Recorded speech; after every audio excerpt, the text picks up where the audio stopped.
Titanic షిప్లో వెళ్దాం అని అనుకున్న ఈ నానా కూతురికి ఫైనల్గా ఏం జరిగిందో తెలుసా? జాక్ అనే వ్యక్తికి ఎవ్వరు లేరు, తన కూతురు లిల్లీ తప్ప.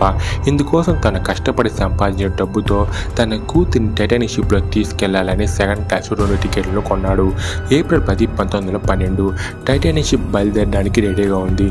అప్పుడు జాక్ మరియు తన కూతురు లిల్లీ షిప్లో ఎక్కడానికి వస్తూ ఉండగా లిల్లీ పెరిగిస్తూ వెళుతూ ఉండగా కాలు స్లిప్ అయ్యి ముందున్న ఒక లేడీ యొక్క డ్రెస్ పైన పడి ఆ డ్రెస్ కొంచెం చినిగిపోతుంది.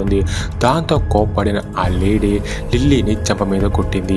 ఆ లేడీ యొక్క హస్బెండ్ కోపంతో తన పాకెట్లో నుండి గన్ని తీసి ఆ నానా కూతురితో బెదిరిస్తూ, మీలాంటి లో క్లాస్ వాళ్ళని ఎందుకు ఈ షిప్లో ఎక్కిస్తున్నారో రా, షిప్ లోపల నీ కూతురు ఎక్కడ కనిపించినా చంపేస్తాను అని చెప్పగా భయపడి జాక్ టైటానిక్ వద్దు, ఏం వద్దు అని లిల్లీని తీసుకుని ఇంటికి వెళ్ళిపోతాడు.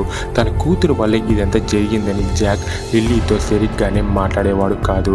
ఇలా 4 రోజుల తర్వాత న్యూస్ పేపర్లో ఒక న్యూస్ వచ్చింది, టైటానిక్ షిప్ నీటిలో మునిగిపోయిందని. ఇది చూసి జాక్ తన కూతురు చేసిన విషయం వల్లే ఇప్పుడు ఇద్దరం ప్రాణాలతో ఉన్నామని ఆనందపడతారు.